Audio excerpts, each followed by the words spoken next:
Under this financial system, financial behavior evolves in conjunction with national and economic development, which slowly extends to the financial system. The financial system primarily aims to establish and provide a regular, smooth, efficient, and cost-effective linkage between depositors and investors. Most importantly, the costs to facilitate the lending of money between those with money and those without money can be reduced. Why are the costs reduced? Because if someone with cash does not know where to place it safely, he might need to spend a long time before finding somewhere they can trust to store it safely. What is direct finance? Direct finance is direct lending to those who need cash from those who wish to lend. Indirect finance is having a financial intermediary between those who want to borrow and those who wish to lend.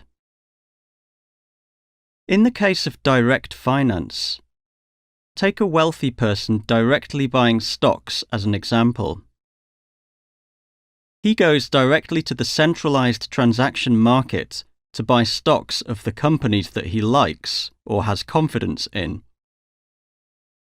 He hands his money directly to the company's management. And this form of stock buying does not involve any intermediary. He clearly knows exactly which fund his additional savings have gone into. By contrast, in indirect finance, he hands his cash to a bank and does not know where his funds will eventually end up. But such a financial system has undergone huge challenges in recent years, especially after the 2008 financial crisis. Deloitte's report identifies 4 major challenges: fintech disruption, lower interest rates for a longer lifespan while at the same time people are living longer, purposeful investment or financial behavior, and parallel financial worlds. Firstly, we see the challenge of fintech, which has significantly challenged the existing financial system. As mentioned earlier, finance is divided into financial institutions, financial markets, financial instruments, and financial services, which are all based on trust. So in the past, a bank needed to have a nice building, its staff needed to don nice suits, all of which was in order to gain the trust of consumers that the bank would not fail. And the bank must be built on granite so that depositors know that the bank will not suddenly disappear. The development of fintech has meant that some aspects of traditional banking, Bank 1.0, can already be replaced by electronic services, Bank 2.0. For example, the invention of the satellite phone meant that you could use telefax, fax machines, and even the internet to make inquiries about deposits, etc. The rapid development of the internet has brought us to the self-service banking, Bank 3.0 stage, which means we no longer need to go to physical banks to utilize the services we once needed to. In other words, we don't need to go to the bank counter anymore for errands like receiving and transferring money, investing, trading foreign exchange, etc. This is what Bank 3.0 is all about. Banking in Life, Bank 4.0, makes use of AI big data promotion AIoT, smart watches, etc., to fully connect finance to your daily life. In the future, banks can provide services far exceeding what traditional banks offer. For example, it can tell that your blood pressure may be increasing, so perhaps it's time to make changes to your investments in insurance. Or perhaps it detects changes to your driving behavior, and so recommends changes to your car insurance, make some updates to your car, or adjust your car loans. This is made possible by the data you generate daily for the bank. The bank can make recommendations such as suggesting that you take more train rides and taking less taxis based on your past data and bills. This is because it can see that you have incurred high taxi expenses and is hence causing a budget deficit. And smart banks will then recommend that you take the bus and push financial products related to public transport. These are performed via programming and not with manual labour. As a result of the diversity of human beings, the financial service that each person encounters will be a tailor-made experience. We call this new era of banking Bank 4.0, and such services are becoming more prevalent and ubiquitous in banks. So what would trust be like in the future? It is still a financial market structure based on 4 pillars. But while banks made up the bulk of financial institutions in the past, it could now be purely internet banks, or even decentralized financial organizations, such as Bitcoin exchanges.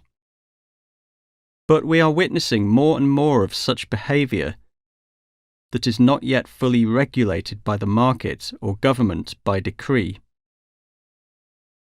On the market front, DeFi, or decentralized financial behavior, has also emerged. We can also see the emergence of more and more financial behaviors related to virtual assets and virtual currency. As for financial instruments, we see NFT becoming popular over the past couple of years, something we haven't seen in the past. These are new financial instruments created in response to crypto behavior and the use of cryptocurrencies. We do not see poorer communities having new opportunities stemming from the government system or their own hard work.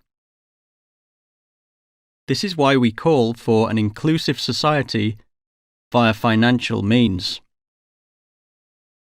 This is why the United Nations Sustainability Goals include 8 items related to financial inclusion, including poverty eradication and hunger eradication. It's because more and more voices in society are calling for these actions. In fact, our goal in promoting ESG finance is to make our planet a better place. The precondition to a better planet is better lives for everyone in the financial world. We mentioned earlier that finance is based upon trust, a sense of trust between borrowers and those wealthy enough to lend. Without trust, those with money would not hand their money over for poorer people to spend. How do we create such trust? We do so with tolerance. Trust is not possible without tolerance, and a financial system is not possible without trust. What I discussed above is the first section of this course. I hope that you can understand that the fundamental of the financial system is trust, which is now shaken due to challenges brought by global developments. This has to be remedied by inclusive finance in order to achieve more sustainable development. Earlier we spoke about the significance of inclusion in the financial system. So today let's talk about financial inclusion. The term financial inclusion has been used for quite some time, but has taken on new significance with economic and technological development. It means that both individuals or legal entities can accept and access useful and affordable financial products. The definition has always been relevant, but the advent of fintech has led to a change in financial products. What is considered useful and affordable? In Taiwan, we see that there are many people who purchased insurance policies, but if someone can't drive and still purchased car insurance, then this is a useless product. Affordable means that he took out the insurance in order to maintain his level of savings or to diversify his risks.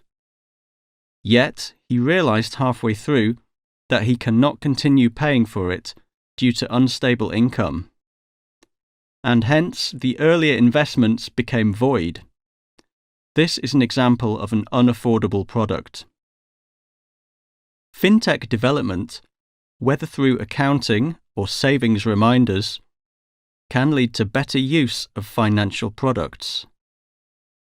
That is the new face of financial inclusion in the age of fintech.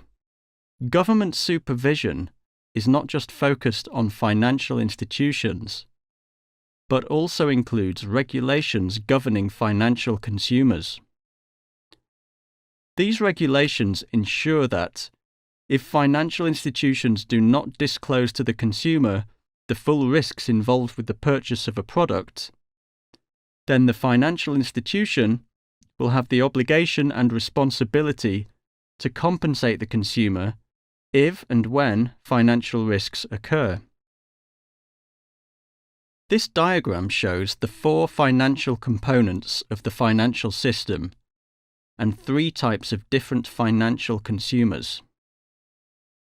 We want to ensure that while we already have 2 types of consumers in the financial system, we want to expand the services to those not in the system, which is to expand the blue line to the orange dotted line, which will allow those outside the system to be included.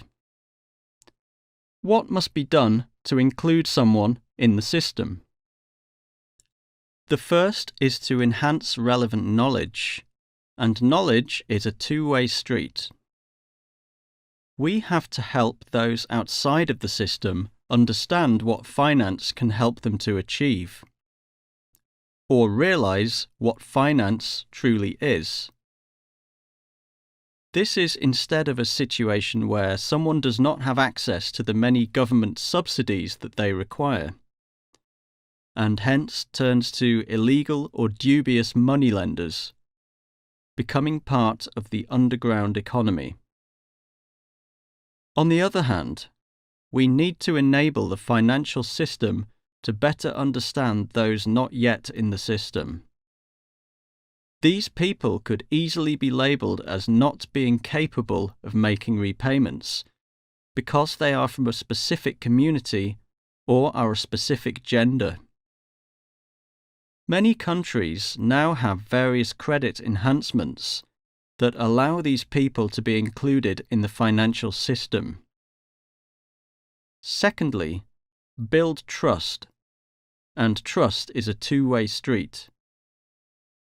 In the case of the farmer, after purchasing insurance for agricultural products, he needs to know that the insurance can really help him make repayments if a natural disaster were to occur in the future. For many senior citizens or disadvantaged people, how can they know that the small loans or microloans promoted by financial institutions are really helping them? Or are they just scams? This is the enhancement of trust. We mentioned earlier that the trust system for Aboriginals is based upon the family. But in today's urban life, many people trust banks more than they trust their own family members. How do we adjust the trust system to respond to social changes? More and more scams are occurring between family and friends, or within the same community. Therefore, the direction of improving financial inclusion is to expand the inclusiveness of the established financial system, expanding the manifestation of financial values.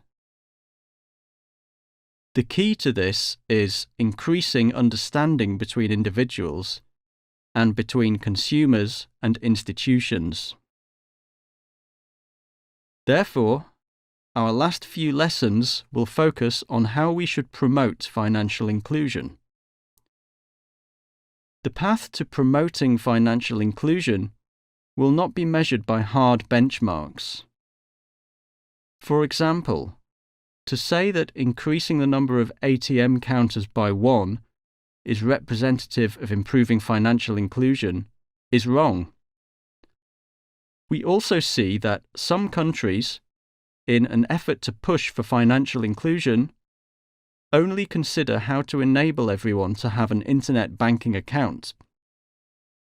But internet banks often lack the supervision that physical banks have. Therefore, the efforts to promote internet banks might eventually lead to worsened financial situations for disadvantaged groups in the future. Therefore, countries should have clearer policies when promoting financial inclusion.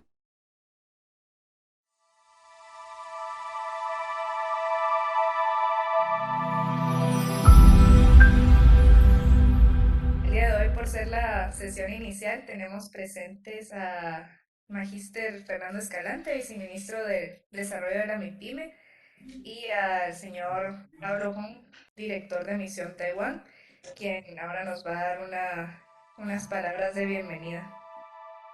Muy buenas tardes, estimado señor vice Escalante, el curso que vende en líneas. También aquí está el representante de universidad. Buenas tardes a todos equipos profesionales, específicamente, ¿no?, a los amigos del sector financiero que nos acompañan. Muchas gracias por su tiempo. Estoy súper orgulloso de poder estar hoy aquí y acompañarlos a través de esta conexión en línea, ¿no? Y quiero decirles que es un gusto que podemos tener esta oportunidad para que aprendamos y intercambiamos nuestras opiniones. Me gustaría contarles muchas cosas acerca del desarrollo financiero en ese país tan bello, Guatemala. Porque ya he estado por muchos años aquí y hasta me considero media chapina. Bueno, para iniciar, tengo algunas preguntas. ¿Cómo está el avance de la implementación de gobierno, medio ambiente, social y cooperativa?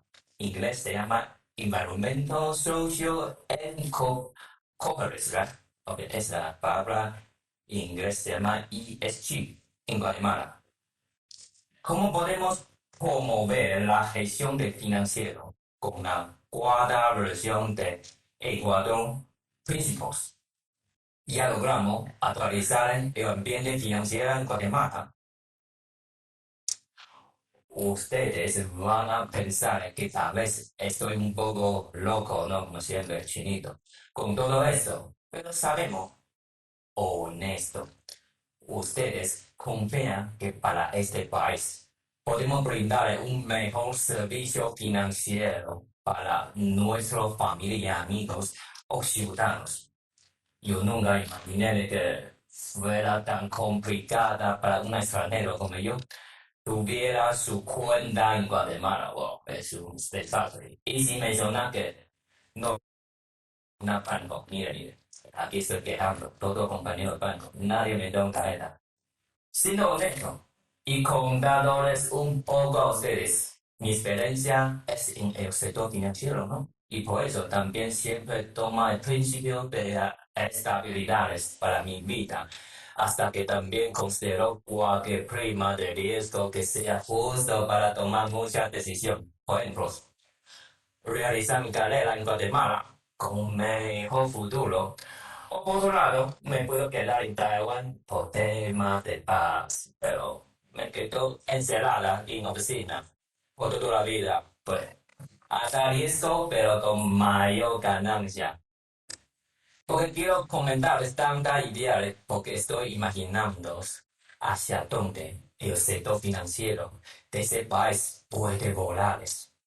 Sabemos que más del 95% de empresarios son de dichos sectores y que no todos tienen su participación o adaptación con el servicio financiero. Y no digamos con el sector del mercado informal. A lo que quiero llegar es que aquí, en este sector, hay muchas necesidades y oportunidades para que puedan ser parte de sus clientes nuevos, cremosos. Pero también sabemos que muchos de ellos no han tenido acercamiento con las instituciones financieras tradicionales por falta de récord crediticio o historia bancarios o garantía. Pero gracias a la tecnología informática y las innovaciones financieras, hemos encontrado diferentes herramientas y plataformas para mejorar y resolver estas situaciones. A través de este curso, el gobierno de Taiwán con el MINECO, con las universidades, vamos a promover la fianza inclusiva y también vamos a compartir una visión que podemos hacer mejor para todos los emprendedores, empresarios, consumidores y otros ciudadanos, menos extranjeros, chinitos, pues, que pueda decir que podemos ayudar a ellos realizar su proyecto de su vida con un servicio financiero modernizados como multidesarrollo de fintech, entre otros. No los voy a cansar de compartir más cosas, pero por cuestión de tiempo, aquí voy a hacer las sesiones con un mensaje para todos los compañeros y compañeras. Soñemos y realizamos, porque somos parte de la familia de Chapines y pues amamos a ellos. Por favor, disfruten esta clase y aprovechen cada oportunidad. Cualquier opinión sobre cómo podemos mejorar y cómo podemos tener más cooperación para el desarrollo de mi pyme. Aquí estamos para servirles. Estaban está contigo. Que tengan feliz tarde. Muchas gracias. Muchas gracias, licenciado Pablo. Ahora tendremos unas palabras por parte del viceministro. Perfecto. Pablo, muchísimas gracias por esas palabras motivadoras. Es un gusto para mí saludar a todos los amigos de la cooperación de Taiwán, también a los amigos de la academia, de la universidad. Gracias por invitarnos a este evento. Y sobre todo a todos los amigos y amigas de las instituciones de finanzas, instituciones financieras que cumplen un rol importantísimo en el ecosistema empresarial. Realmente son los proveedores de que el recurso esté disponible. Y creo que la razón que nos tiene hoy convocados es cómo hacer que ese recurso sea aún más disponible para todos los empresarios en las diferentes etapas, en los diferentes lugares geográficos donde hoy se puedan encontrar. Es un reto que sin lugar a duda tiene mucho para innovar y eso es la invitación que hoy vengo a hacer al inaugurar este primer módulo del curso financiero. Este se realiza en conjunto con la misión de Taiwán de la República de China como uno de los ejes del proyecto CANAC de reactivación económica y empoderamiento femenino, con la finalidad de desarrollar productos financieros acorde a las necesidades del ecosistema emprendedor y MIPYME del país, especialmente para los sectores que tradicionalmente han tenido poco acceso al financiamiento como el sector femenino. En nombre del Ministerio de Economía de Guatemala, agradecemos la confianza depositada en nosotros para participar en este curso y esperamos que no solo se lleven herramientas nuevas que puedan aplicar en su línea de trabajo, sino que este espacio sea también de convergencia e intercambio de experiencias y conocimientos. Estos momentos hacen falta en donde podemos conocernos como colegas y tener la oportunidad de dialogar y, como bien dijo Pablo, de soñar en una Guatemala que sea más incluyente y que tenga servicios financieros que permitan seguir dinamizando un sector que de por sí es altamente dinámico, como lo son los emprendedores. Las fintechs son emergentes y nuevas, pero sin duda contienen herramientas que puedan aportar grandes cambios en el ecosistema financiero de Guatemala. Y me siento muy contento porque en este momento estamos viendo pasos importantes que se están realizando de muchos sectores, el sector académico, el sector financiero y el sector gobierno, que se están uniendo para agilizar este proceso de reactivación económica y donde todos pues tenemos que cerrar filas y trabajar en un mismo fin, ver una Guatemala próspera, donde hayan oportunidades de prosperidad para cada una de las personas que están dispuestas a arriesgarse y a trabajar y arriesgarse y a trabajar de una manera honesta para sacar a su familia y a su comunidad adelante. Por ello es conveniente estudiar el tema de la inclusión financiera junto con las fintechs debido a la unión existente entre ambas tendencias, las cuales contribuyen grandemente al desarrollo de la economía y a la reducción de la pobreza. La dinamización del sector financiero, especialmente en el caso del sector MIPYME, quien podrá beneficiarse aún más de los aportes de las fintechs. Eh, lo vemos todos los días, vemos gente deseosa de poder realizar pagos, aceptar pagos, guardar mejor su dinero, agilizar esas transacciones sin tener que pasar por las burocracias propias del siglo XX. Y yo creo que este es el momento que tenemos para pues liderar el cambio. Y Guatemala siempre ha sido un país llamado a liderar y a ser un un ejemplo para el istmo y para el mundo. Y esta es la razón por la cual tenemos tanta esperanza en que este espacio de comunicación y de formación sea generador de ideas nuevas. Y porque conozco a varios de los que están hoy reunidos aquí, ese es el dinamismo de sus organizaciones. Estoy seguro que así va a ser.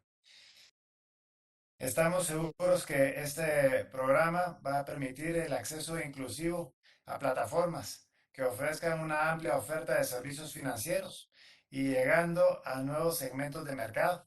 Realmente, si vemos el porcentaje de bancarización da mucho todavía trabajo hay mucho trabajo por hacer. Estoy seguro que continuaremos construyendo una Guatemala próspera y esa es la razón de que hoy nos reunimos y que estamos dando inicio al programa hoy de inclusión financiera.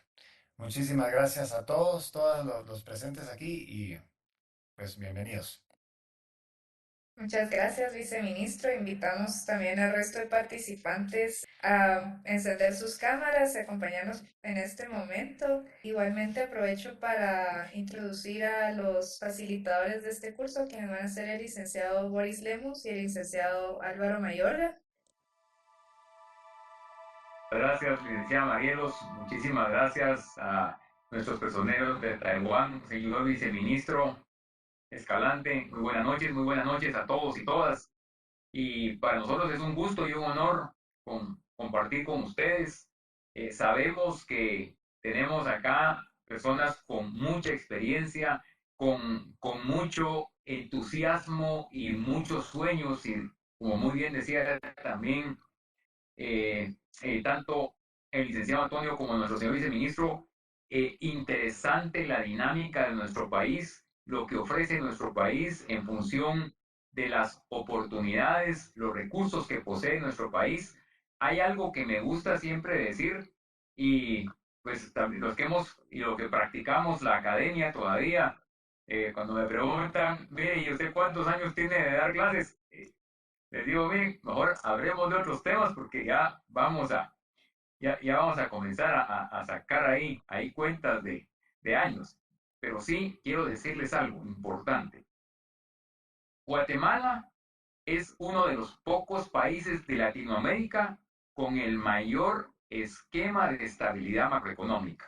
Me gusta decir esto siempre porque a veces estamos acostumbrados a destacar lo malo, pero no lo bueno del país. Y es importante que siempre también hagamos el reconocimiento de las cosas positivas que tiene nuestro país. Cuando nosotros vemos todo el panorama de lo que está sucediendo y la transformación que tanto nacional como internacionalmente estamos viviendo, de las situaciones es el precio del petróleo. El precio de los combustibles es un efecto que está, digamos, presentándose no solo en Guatemala, es un efecto que se está presentando a nivel internacional. No es que sea una incapacidad de gobierno, no, es un fenómeno internacional y esto hay que comprender muy bien esta dinámica, porque a veces pensamos que solo nosotros nos vemos afectados. Son esquemas sistémicos internacionales muy interesantes, que tenemos que buscar el esquema de minimizar el impacto que sucede dentro de nuestro territorio aduanero nacional.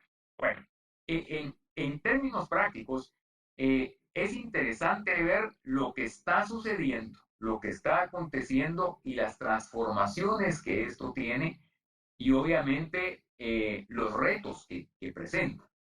Y uno de los retos es cómo podemos atender al sector de la micro, pequeña, mediana empresa que está deseoso de buscar alternativas en función de poder continuar o poder iniciar sus actividades productivas. La misma necesidad es generadora de ideas, de hecho, las civilizaciones se deben a las propias crisis. Si no hubieran existido las crisis, no existirían las civilizaciones. A veces los jóvenes no comprenden en todo el contexto que de las crisis precisamente han surgido los esquemas de transformación y los esquemas que han dado como resultado las civilizaciones. Entonces, a veces las situaciones que en principio son negativas se convierten en situaciones positivas, pero eso dependerá mucho del accionar y de la capacidad, obviamente, de la capacidad de respuesta humana. En este sentido, ha venido, diríamos, presentándose ciertos esquemas de transformación en esta segunda década del siglo XXI. El tiempo ha transcurrido y transcurre en una forma tan veloz que a veces no nos da el tiempo necesario para entrar en procesos de análisis profundo, pero de alguna manera quienes estamos interesados y quienes estamos, que somos en realidad los que nos encontramos acá, dentro de los sectores del servicio financiero, que es uno de los puntos álgidos en los sectores productivos. El fenómeno, digamos, de las finanzas y la tecnología, porque a veces nos preguntamos, ¿y cómo surgió FinTech? ¿O cómo surgen las FinTech? ¿Y qué es una FinTech? Porque en principio el surgimiento obviamente es para cubrir cierta necesidad.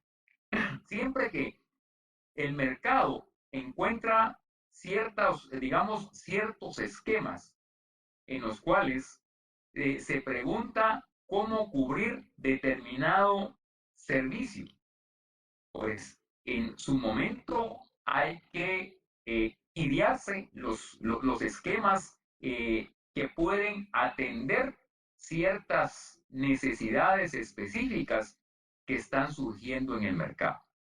¿Qué son las fintech? Es finanzas y tecnología. Así de sencillo. Es cómo, digamos, llegamos a fusionar las finanzas con la tecnología para poder no solo dinamizar el mercado, sino reducir los costos en el mercado, que es otra de las, digamos, de los esquemas y de los planteamientos que las empresas están siempre buscando. Cómo optimizamos los recursos y cómo la tecnología nos puede contribuir de manera directa a optimizar los recursos. La búsqueda de optimización de recursos no es una casualidad, también no es una situación que se ha dado en los últimos años.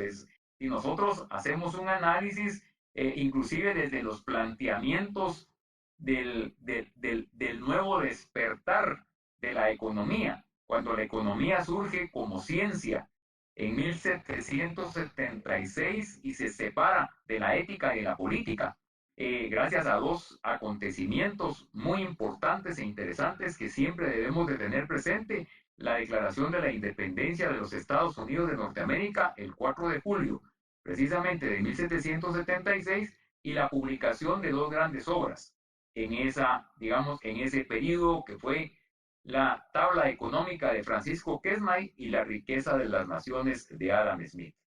Estos dos acontecimientos que hicieron que se separara la economía de la ética y de la política, pues viene a crear un esquema de transformación, no solo en ideas eminentemente económicas, sino que también en ideas eminentemente administrativas.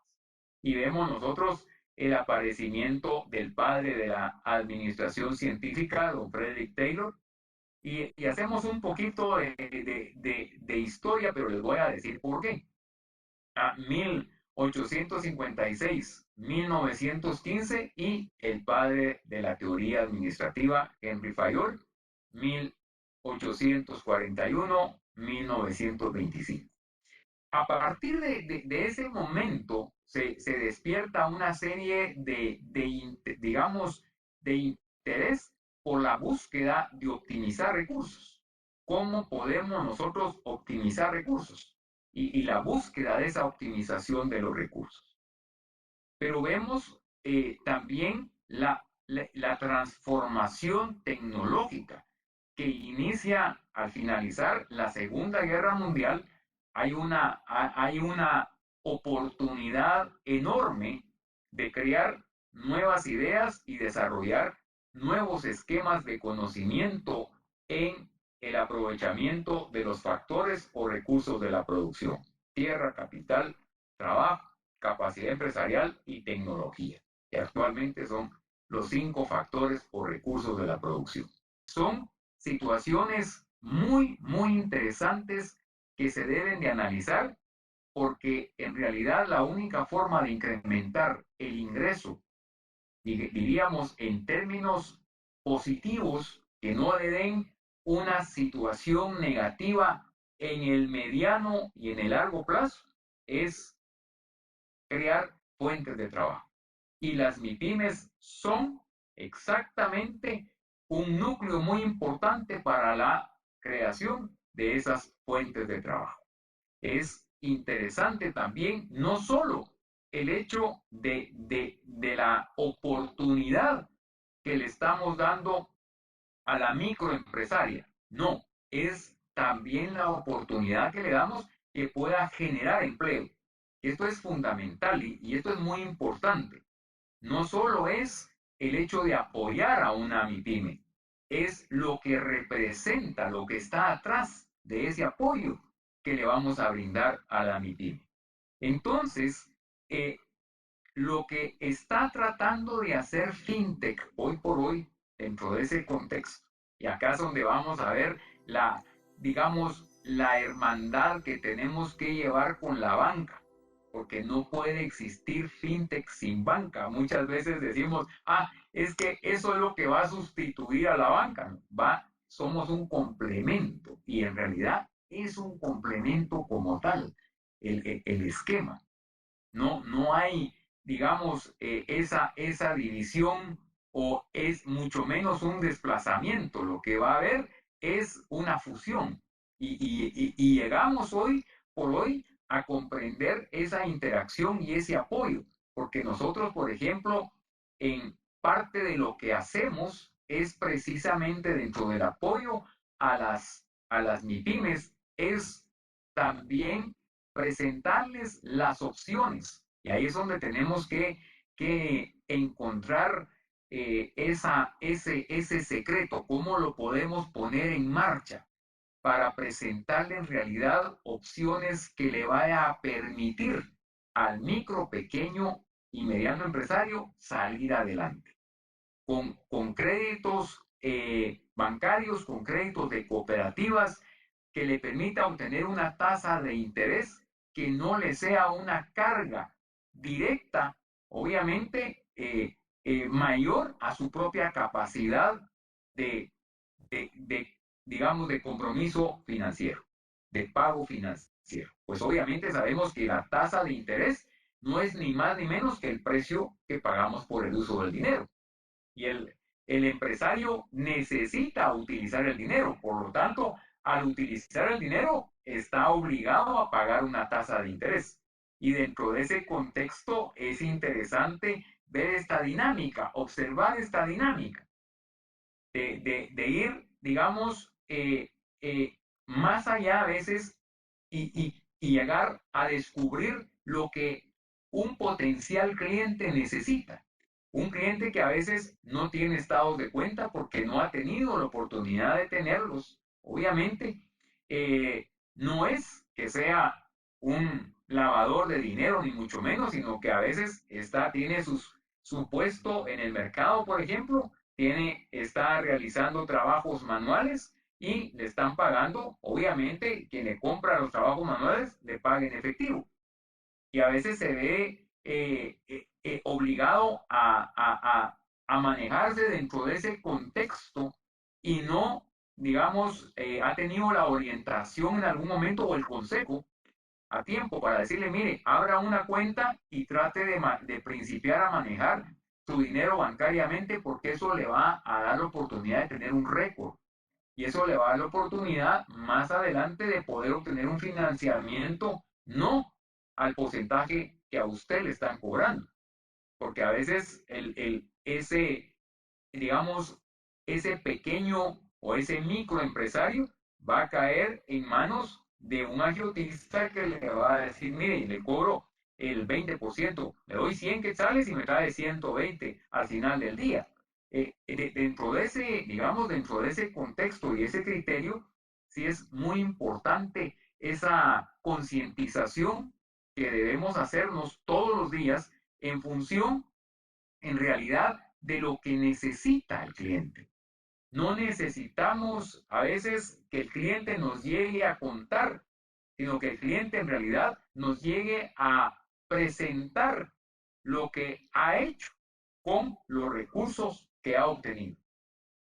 Y cuáles son también sin perder de vista e entusiasmarlo por los objetivos por venir, porque eso es parte que nosotros psicológicamente estamos influyendo en el cliente para que se vea comprometido en función del futuro, se vea comprometido y termine de enamorarse de su negocio, porque esa es la realidad. Tenemos que hacer que cada micro, pequeño, mediano empresario se enamore de su negocio, se enamore de su emprendimiento y sea parte del mismo, porque en esa misma medida, cada recurso que le vamos a otorgar va a tener una mejor conciencia del mismo y obviamente ya sabemos dónde lo va a aplicar. Y como le repito, estar muy claros dentro del capital de inversión y el capital de trabajo. Que sin esos dos esquemas, el empresario no encuentra el rumbo que debe de encontrar en función de la búsqueda del crecimiento y desarrollo de su empresa. El desarrollo tiene que ser y le tenemos que presentar en todo el contexto que es parte de un proyecto de vida, es parte de un esquema, en realidad, que se ha propuesto, y un esquema que le va a permitir establecer mejor ciertos contextos en función del crecimiento de su empresa. Y en la medida que nosotros contribuyamos a mejores oportunidades de empleo, primero a más y mejores oportunidades de empleo, ahí estamos haciendo patria, ahí estamos haciendo un beneficio para el país, estamos haciendo que familias tengan el sustento necesario, se les permita tener ese sustento necesario. Y estamos contribuyendo a que el giro económico del país continúe, a que sigamos adelante. Y esto es interesante observarlo, porque a veces, como le repito, no nos ponemos a pensar en ciertos detalles. A veces nos imaginamos algunas cosas y tenemos la percepción, aquí nos enfocamos y esto es lo que estamos haciendo. No, estamos haciendo mucho más allá. Cuando ustedes estén atendiendo a una empresaria, por ejemplo, imagínense lo que la empresaria puede hacer en los próximos 3 años en la generación de empleo.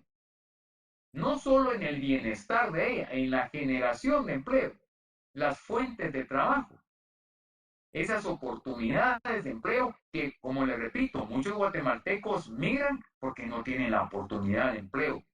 Entonces, eso es un esquema muy importante y que va mucho más allá de lo que a veces nos ponemos a pensar.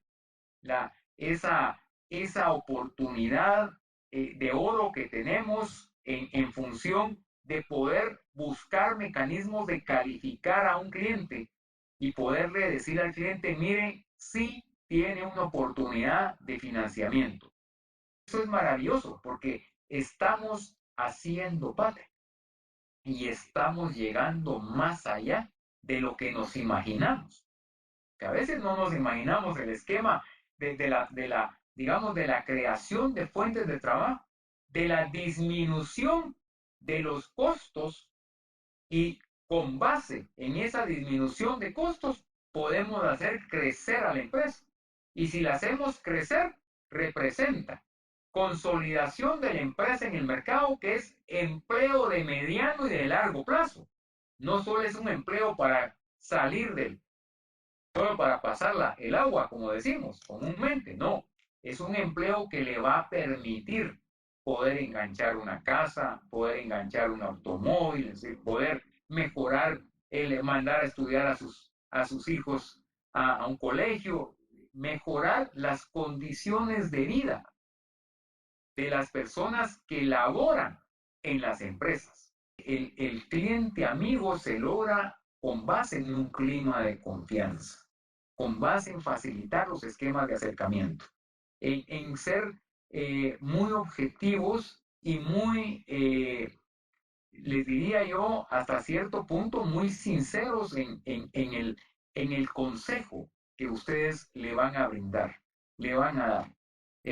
Algunas veces ha sucedido personas que me plantean o me consultan una situación y les digo, mire, aquí mi mejor consejo es venda esa propiedad para poder salir adelante. Porque ustedes se dan cuenta que hay situaciones en las cuales hay que tomar también medidas radicales de fondo para poder solucionar una situación. De lo contrario, también solo le vamos a complicar o vamos a ampliar, como decían las abuelitas, le vamos a ampliar la agonía. Y eso no se trata bajo ningún punto de vista de ganar confianza. Entonces, a veces el consejo, a veces, que es a veces radical de fondo, cuando se da, es apreciado por el cliente y el cliente lo reconoce y dice, mire, al principio créame que me molestó lo que me dijo, pero analizándolo con mi esposo, con mi esposa, con la familia, nos damos cuenta que en realidad tiene razón. Esa es digamos, el hecho de despertar ante realidades que debemos de tomar ciertas decisiones o debemos de aconsejar al empresario, a empresaria, a tomar ciertas decisiones radicales. No es fácil, obviamente, pero es importante también hacerlo. Cuando se da la oportunidad y evaluamos que no existe en realidad una alternativa, es que recuérdense que una deuda, y todos los que estamos acá lo sabemos perfectamente, no es que se detenga, es como es un efecto que se va multiplicando. Entonces, si no se toma una medida, a veces en un momento determinado, un valor de rescate puede variar entre voy a recibir 100,000 ahora de beneficio si tomo esta situación, o bien lo pierdo todo y no recibo absolutamente nada. Entonces, es una diferencia. Y es una diferencia importante, es una situación que se debe de plantear dentro del contexto de lo que está sucediendo, de lo que está pasando.